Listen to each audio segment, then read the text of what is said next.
They mocked my old tractor every chance they got. They called it an eyesore.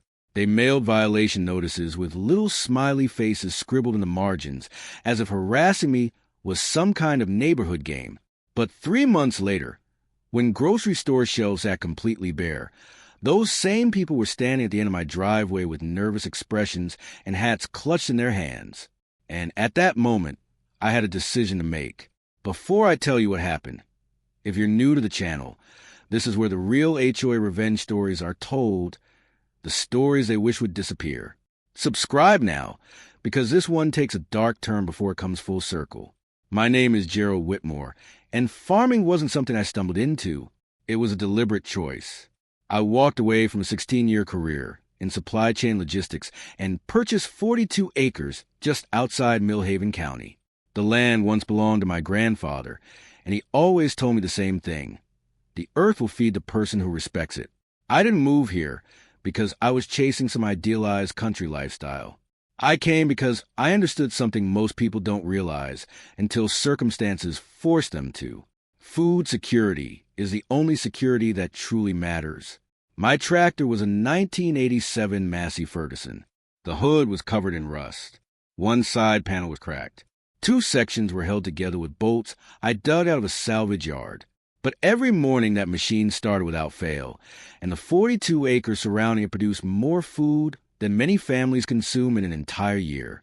What most people don't realize is that when rural property sits close to a developing subdivision, some HOAs begin acting as though they have authority they were never granted. That's exactly what happened with the Millhaven Estates HOA. 8 months after I moved onto property, I received a letter. It looked official enough. Gold embossed logo. Formal language. Signed by a woman named Claudette Ferris, president of the Millhaven Estates HOA. The letter informed me that my agricultural equipment was, in their words, a visual detriment to the community aesthetic. I was given 30 days to remove anything visible from neighboring properties or face daily fines. I read the letter 3 times. Then I called my attorney. She told me something interesting. The HOA's governing documents had been filed in 2019. My property deed existed 11 years before their subdivision was ever built. Legally speaking, I possessed rights they hadn't even considered. But I didn't reveal that immediately.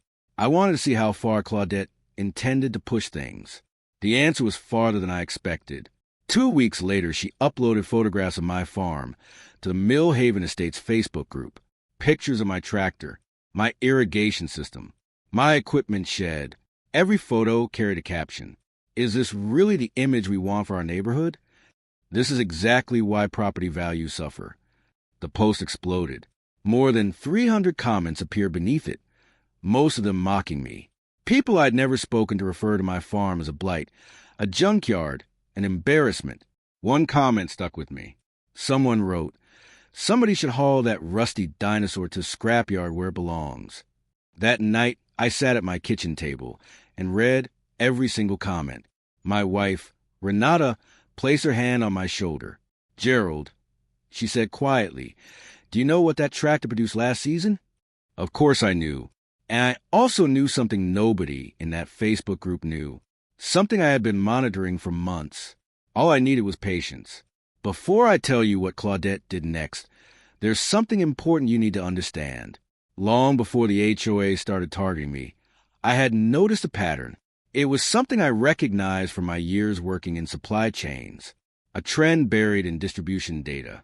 Most people weren't paying attention yet, but I was, and what I was tracking would eventually explain every single thing that happened afterward. Keep that thought in the back of your mind because it becomes the key to the entire story. Meanwhile, Claudette escalated the fight. She filed an official complaint with the county zoning office, claiming I was operating an unlicensed commercial agricultural business inside a residential buffer zone. That turned out to be a serious mistake. The moment she filed that complaint, the county launched a formal review, and that review required the HOA to produce every document supporting its claimed authority over neighboring properties. My attorney immediately filed a counter request. We asked for everything: founding documents, meeting records, boundary surveys, every piece of paperwork they relied upon to justify their claim that my tractor somehow fell under their control. What came back was a disaster. Documents were incomplete. Records contradicted one another. 3 separate boundary surveys showed 3 different property lines. While all of that unfolded, I continued farming. I planted a second seasonal rotation, winter squash, dried beans, sweet corn, and enough garlic to supply a restaurant for months. Renata kept detailed records. Every harvest, every yield, every pound of food, leaving those 42 acres. At the time, neither of us understood how important those records would soon become. Then everything changed. You probably remember that period. I don't need to mention exact dates. There was a stretch of time when supply chains began breaking down. Truck shortages, distribution failures, regional grocery stores operating with almost no inventory. Millhaven County was hit especially hard. Within 6 weeks, 3 of the 4 major grocery stores located within 20 miles of our property had nearly empty produce sections. Bread disappeared first, then canned goods. Eggs were usually gone before lunchtime. People started to panic. And this is where my background in supply chain logistics becomes important again, because I had seen the warning signs long before anyone else noticed them. Not the exact event that triggered the shortages. Nobody could predict that, but I had recognized a weakness in the system itself.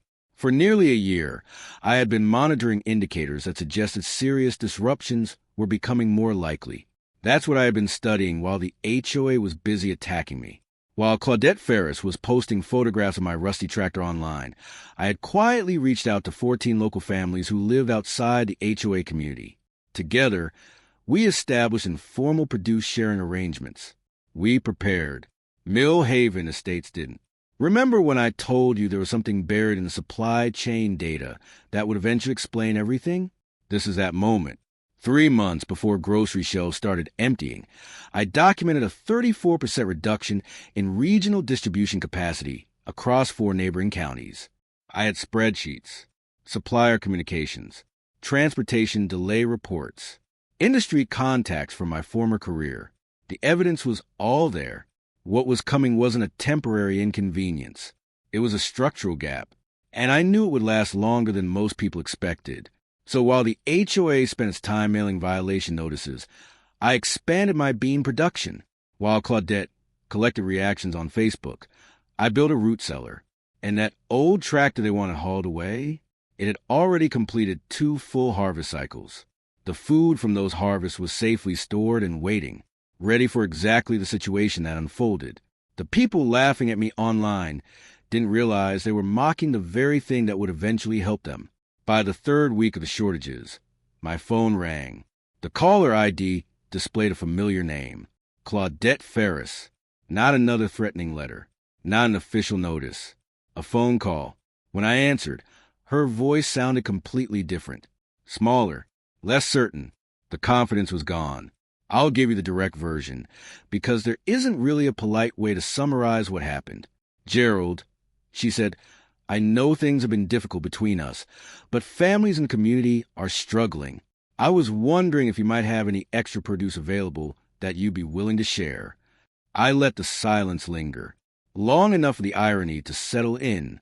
Then I finally replied, Claudette, I'd be willing to discuss that, but I think we should have the conversation in writing. She agreed immediately. No argument, no attitude, no attempt to negotiate verbally. Just a simple yes. What followed was a written agreement drafted by my attorney. The terms were straightforward. The HOA would formally withdraw every complaint they had filed against me. They would provide written acknowledgement that my property existed entirely outside their jurisdiction. And in return, I would enter into a produce supply arrangement with residents at fair market prices. Every page was signed. Every signature was notarized. The same HOA board that had once mailed violation notices decorated with smiley faces was now signing legal documents admitting they never had authority over my property in the first place. 2 weeks after the shortages began, the county completed its zoning review. My attorney had thoroughly prepared for it. The inconsistencies in the HOA surveys were officially flagged. Their claimed authority over my property was rejected. The violation notices were declared invalid. And just like that, the entire campaign against me collapsed. Claudette, never mentioned my tractor again.